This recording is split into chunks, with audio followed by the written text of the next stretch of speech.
Hi there. I welcome you to my studio and to a journal flip through. I haven't done one of these in a long time, and I thought I would share with you a journal I've been keeping for this year.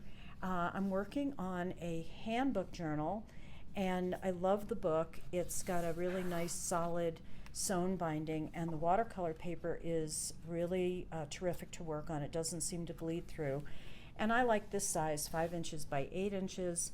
And I will personalize the cover when I'm completely finished with the book. And I know in this video it's only I'm only into 2026 for about 8 months, and I've almost filled the book with short trips and things that I wanted to record to remember all these weekend long trips or short trips. I did not go abroad this year.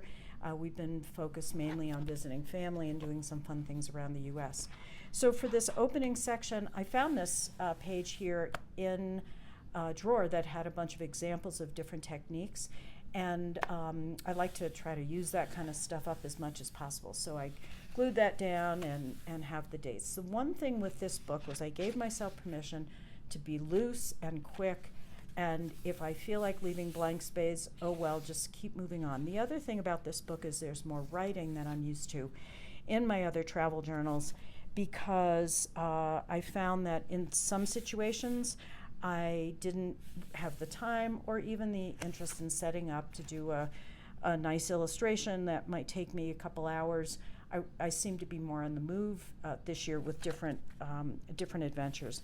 So I gave myself permission to just play with my text and do different writing. Something as simple as just putting watercolor underneath your letters like that zhuzhes it up a little bit. And leaving my illustrations just real quick as just visual reminders of an experience.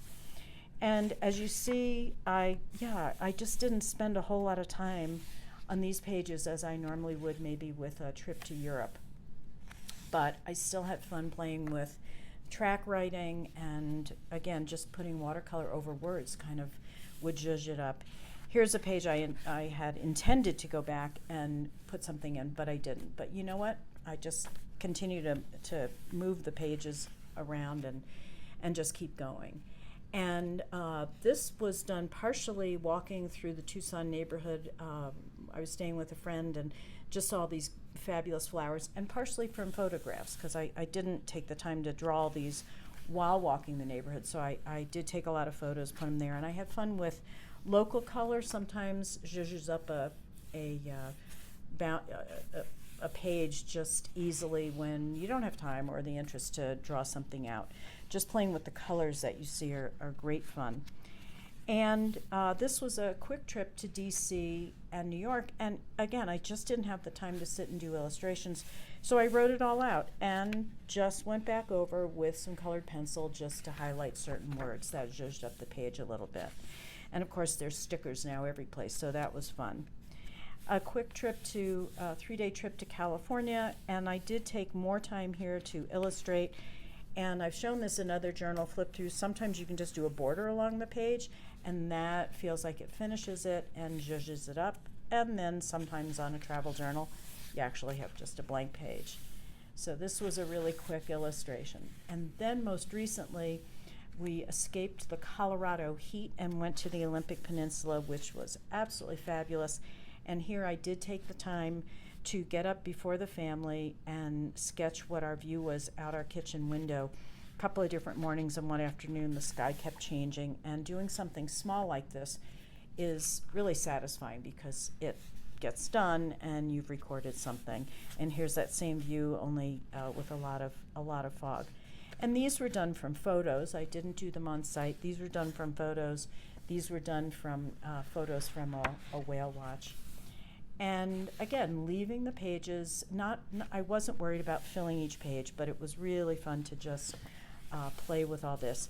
This was done from a photograph because my family was not in the mood to sit on the dock while I sketched the boat. So I took a photo and did this later. And then here was the amazing thing. I just loved the area so much, I wanted to record where we were, so I started my map, but then I got uptight about if I did the writing and I spelled it wrong, which happens on occasion, I'm sure you can relate, you know, then what? Then the whole map is kind of messed up, and then you're dealing with as much time fixing it as creating it. So I had this breakthrough of, oh, write the main areas on a separate piece of paper, glue those down, and if you mess up, you just take a new piece of paper and glue it down.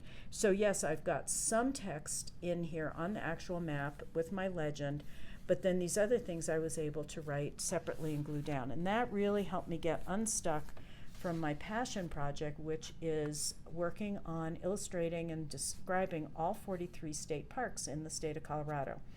And here's an example. I spent hours doing this Denver Metro map with little pine trees showing where the state parks were. But then the dilemma of, how do I write the park names on here? What if it doesn't fit? What if I mess up and misspell?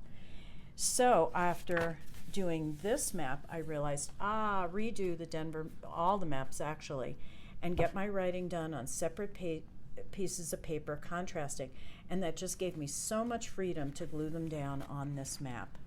So my travel journal helped me get unstuck with my passion project, and I'm sharing it with you, hoping that this will just encourage you to keep your own travel journal and give yourself lots of room to break your rules and just do what feels right in terms of capturing your adventure. And I've got 2 more trips coming up. I'll be filling these pages and personalizing the cover, and I'll share that with you via my newsletter when it's done. Also, talking about my newsletter, I do have a class coming up on narrative maps using this technique and a few others, and you can find out information at this website, jcmamet.net, and you can sign up for my monthly newsletter. It's not every month, but whatever. When I have something to share, I'll put it out. And I hope you have great adventures, and I hope you journal your experience. If you like this video, please like and subscribe below.